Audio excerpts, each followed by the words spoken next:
back to the channel, everybody. Hope you're all doing well. So don't forget to leave a like, subscribe if you haven't already. It really helps out the channel, gets us through the censorship, gets us out to other people. Also, a big thank you to everyone who's checked out the merch store already and grabbed themselves a t-shirt. Really can't thank you enough for that. It's really cool. Just to let you know that our hoodies are now available as well. We got 2 available at the moment, and we'll be adding a new one each week, so go ahead and check them out, guys. Now, with all that out of the way, let's see what we got today. We are live. These are some of the first and earliest images we have of Australia. All of these are from the mid to late 1800s. Now, most of these are from Melbourne and Sydney, and you can see in so many of these images the buried buildings already. Many with the massive, empty, muddy streets. That's why I chose this date range particularly, because all of this should be new construction. Originally founded as a penal colony, built by prisoners in 1788. So this should all look like new construction.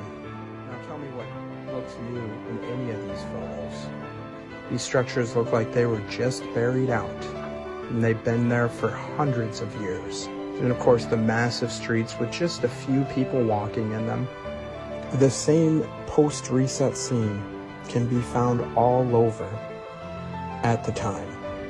It just really highlights in Australia, again, supposedly a newly founded country, built by prisoners at a penal camp. And this very impressive and worn and weathered architecture is what is revealed less than 100 years later. Australia unburied and nearly abandoned. Question everything, friends. Until next time. You know, there's evidence of a mud flood all over the Our world. past has been erased. Look at this fort. How is it that this style of structure isn't just found in one country? It is found all over the globe. 37 countries spread across each continent: Europe, Africa, Japan, and the Americas. These are called star forts, and they are more than just supposed military structures. They were built by a global civilization. They are believed to be part of a vast energy grid of power plants created to harness the Earth's energy. The mainstream says that horse and buggy people created these incredibly geometrically precise structures for no other reason than it looked frightening. The angles and points look very similar to how modern power plants can channel energy flows to specific points. However, in this case, the points of the star created powerful nodes of free energy. A concept that Nikola Tesla himself is believed to have mastered using his Wardenclyffe Tower invention and even incorporated into the design of the Eiffel Tower. But it gets even crazier.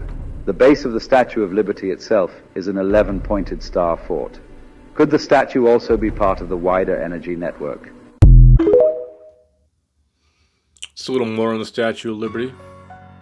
It's interesting, these star forts. We're going to get more into these as we go. The truth about John D Rockefeller. For those of you who don't know who this man is, this man was one of America's first billionaires. He took over the big oil companies. He owned nearly 95% of all the oil companies in America, and he created the big pharma medicine. It all started out when he bought the Standard Oil Company. This was America's first monster monopoly. By taking over nearly all the oil companies in America, this is how he became really wealthy. This was America's first billionaire.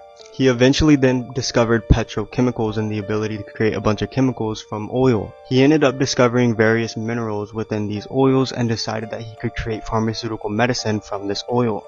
And the best thing about this for him was everything could be patented and sold for high profits. He was all about the money.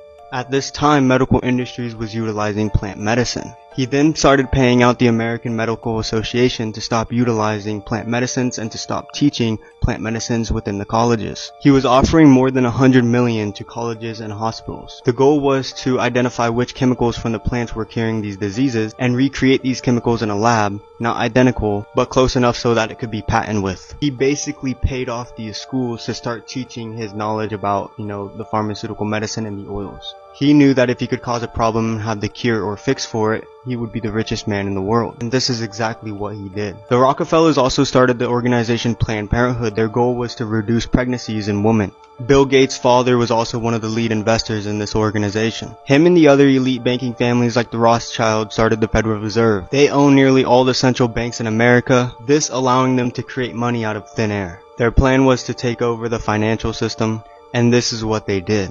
Now with the ability to create money out of thin air, they were able to buy whatever they wanted. And the aim for Big Pharma medicine was not to make people healthy, but instead their goal was to make everybody sick, because this is how you make profits. This is how you make the money. He knew that he couldn't make money off a healthy community. So here we are 100 years later cheering on doctors who know nothing about herbal medicine. We now have a society that's enslaved to corporations for its own well-being. America spends a huge amount of money on healthcare, but it really should be called sick care, because they are not focused on the cure, they're focused on the symptoms. This is creating repeat customers. The same people that are telling you that there's no cure for these diseases are all funded by this man right here. Of course they're not going to tell you there's a cure for their disease. This is how they make their money. And as of the American Cancer Society, it was funded by this man right here. This is why we have to give up all these pharmaceutical medicines. The basis to all of these pharmaceutical drugs, I shouldn't even call them medicines, is petroleum oil. Intaking petroleum causes headaches, dizziness, nausea, more and more and more. High levels can even cause coma or death. And this is exactly what your pharmaceutical medicine is made from. These doctors go to a school that get taught information that's funded by John D Rockefeller. They do not know the cure to these diseases. They are simply taught how to talk and ask questions with a patient, listen to their symptoms their body is having, and give them the right pharmaceutical drug for it. This just putting a band-aid over the wound, not fixing the problem, and causing more problems down the road. Not to mention, these pharmaceuticals have huge side effects on the body and gonna cause even more problems. That's going to get treated with more pharmaceutical drugs. This man got y'all in a loophole. It's time we wake up, family, start going back to nature, start going back to our roots, and start using herbal medicine again. Yep. They just treat the symptoms, not the disease, right? You know, when we get into who owns the educational system, we can look back to 1865. We can look at the Peabodys and J.P. Morgan. They created the Southern Education Fund. Then we have about 1902, 1903, we have the Rockefeller General Education Board. So who are you learning from? You're learning from bankers and oil tycoons. That's where your education is coming from. No matter what school you went to, no matter what country, no matter what place, it's all the same thing. They own all the schools. They teach the same narrative. So when people are asking questions about why they're learning nonsense, you're learning from oil tycoons and bankers. That's why you don't learn about taxes, income, anything else. And then you also learn a bunch of climate nonsense. And all they do is they shift the agenda, or they shift the narrative every 10 or 15 years. You know, like right now it's all climate, and then all kinds of really weird stuff. And then 20 years ago it was whatever it is, and they just keep shifting it. Because they're trying to play on the future. But people are waking up. That's the magic. Because they realize they've been lied to. And a lot of people are homeschooling because they're sick of the whole this that they try to push into people. All of those poisons based on going to school. And then also all the narrative doesn't make any sense. Yeah, we are waking up. We're a growing mass. Every day there's more of us. Many Native American tribes are known to wear their hair long and consider it a sacred practice.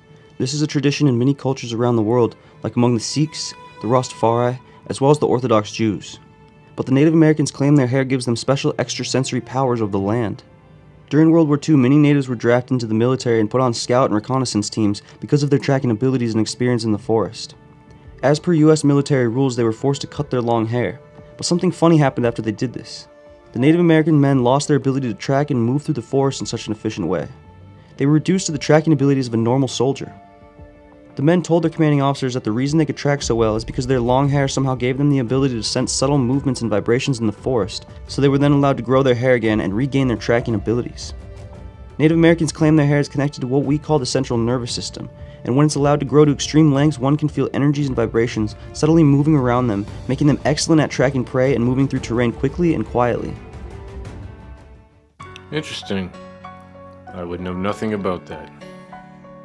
The best way to gain control of the most intelligent, powerful species on the planet would be to completely divide them from the love within themselves. As soon as they are old enough to begin creating an understanding of who they are, force them into a system that teaches them that it is wrong to be yourself if yourself is different from what is accepted as normal. Confuse them about their own biological makeup so that they think that permanently altering their body is the answer to happiness. Require their daily attendance at an institution that makes them focus only on the information that is provided. Make them attend that institution from age 5 until an adult result and repeatedly test them on the information so that it becomes their truth. Give them an explanation to everything so that they never have a chance to make their own assumptions of the world. Scold them and humiliate them if they suggest an opinion that opposes that of their authorities. Keep reminding them of how cruel their ancestors were to each other in the past and broadcast how cruel they are to each other in the present. Only show them tragedies on the news so that they live in fear and think the worst of one another. Convince them that their species used to be that of an incognizant wild animal. Make them think that their very existence is so incredibly random that they lack purpose and struggle to make sense of a creator. Tell them that their kind is as smart as they've ever been so that they don't question the integrity of the system that they're in. Provide them idols with artificial beauty and use them as examples of what it is to look perfect so that they are never content with their own appearance and can't help but to compare themselves amongst each other. Create addictive digital platforms that rank them by numbers so that they base their self-worth off of the amount of followers that they have and are never satisfied. Why are all these celebrities using this black goo? So Megan Fox just dropped this picture, and we'll talk about the other celebrities in a second, but check this out. She made an announcement with this picture, and it was for her pregnancy. And this sent social media into a frenzy because wouldn't you want the imagery to resemble the exact opposite? Now this got me thinking. I've seen this a lot recently. So on Lady Gaga's last music video, we see this black goo with a dark version of herself, throws it up onto her, and she indulges in it. Many think that this was her symbolizing that she is embracing her inner demons. Then on Justin Timberlake's last music video, he had something very similar. A literal demon is throwing up the same black goo onto him, symbolizing some type of dark possession while it's all over his face, and demons in the music video continue to surround him. And someone who uses this often is Billie Eilish. One song she drinks it and it oozes out of her eyes. On another song, I think she is representing Lucifer, and she is covered in it while she spreads her dark wings. So we can see clearly that this imagery represents some type of inner struggle, some type of possession, or any type of darkness. But why would Megan Fox use this in her pregnancy announcement? So obviously some satanic element to it. When the Roman Empire was collapsing, there was a man named Constantine. And Constantine ended up having this brilliant idea where they would restructure the Roman Empire. He's like, how do we control everything? And they were like, well, if we rewrite history, we can write the future too, because who controls the past controls the future. And then they also realized, well, we can't really have people like reaching higher states of consciousness through spirituality and through these teachings, so let's also take over religion. They then turned into a monotheistic religion. Then they started like persecuting anyone that wasn't a remember? Then they burned the Library of Alexandria. They went around the world and systematically destroyed all the ancient groups that were such as the Gnostics. There was a war over the ancient ways versus the new ways. Food for thought. The pneumatic tunnels of our hidden past. History tells us that these were nothing more than just small-scale plans that never really took off. But I think these were around a lot longer than we were told. And not only that, I believe they are still in operation to this day, used by the world elite. Not only just for quick and discreet transportation, but perhaps transportation of live goods and some other contraband. Just look at these old world pneumatic tunnels that they found. 100 years later, beneath New York, they just found them like this, and oh yeah, it was just an experiment. Was it really, though? Much of the truth that's hidden in plain sight, they love to tell you. You can even see it mentioned in Ghostbusters. And just look at these, posts of them from the relics of the post office.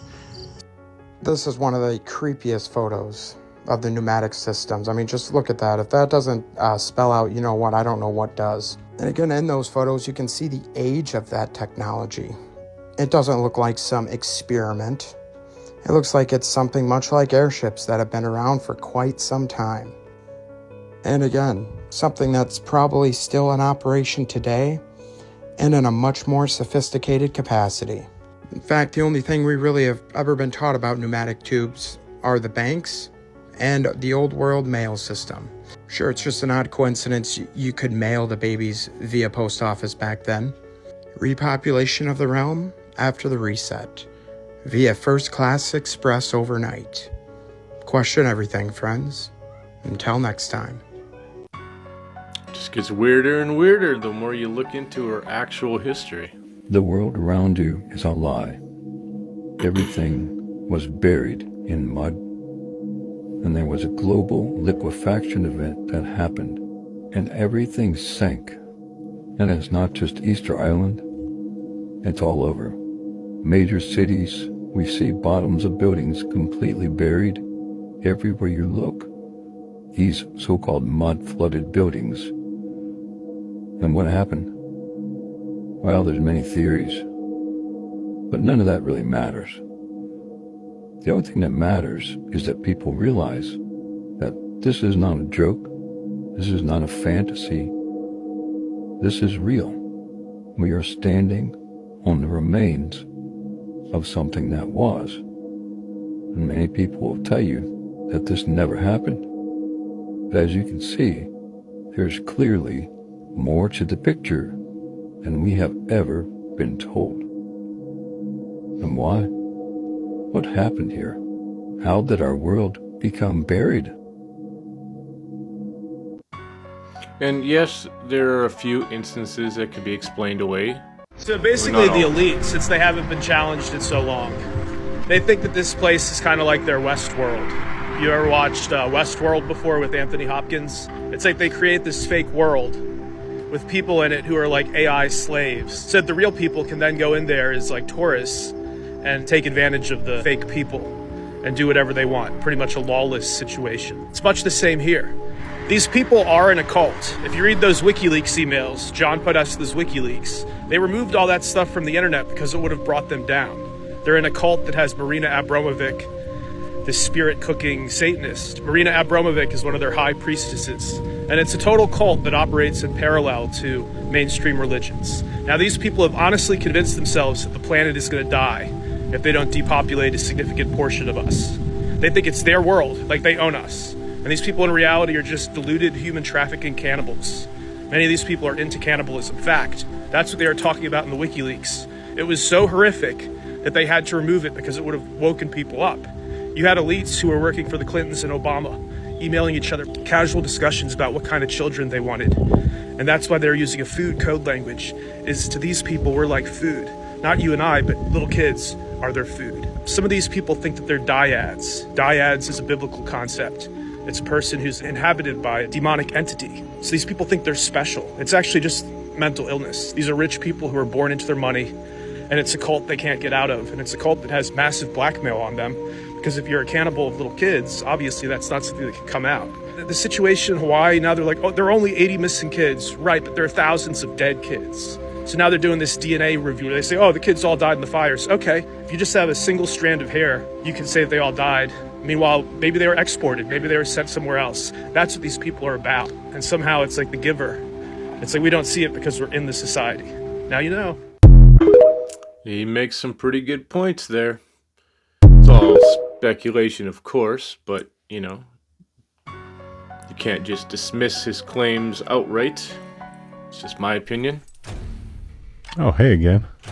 So you know when you like share stuff online and then you inevitably get comments of people calling you a crazy conspiracy theorist, and it's not possible that the government could do such a thing? And sometimes just in my leisure reading, I like to read U.S. patents, don't you? So if you just go to the deep state machine that we call Google, just look up U.S. patent number 6470214. Oh, what do you know? Directed energy weapon, targeted individual patents. From the year 2000, pulsative manipulation of central nervous system. Published in 2002, method and device for producing a desired brain state via magnetic waves. And this fun one from 2013 has 4 different assignees, controls brain state by placing engineered EMF patterns into the AC wiring of a building. And from 2014, induced desired brain state in person by adding waves into a music file. And from the year 2000, induces desired emotional state through an EMF, sleeplessness, sexual arousal. 2015, monitors vital signs of subject via remote application of radar waves, handheld. And then here's one from 2002, remotely transmit intelligible subjective sound into targeted consciousness, voice to skull. Oh, and who's the original assignee? The United States Air Force. And so, would the U.S. deep state government use such patents on its people? No.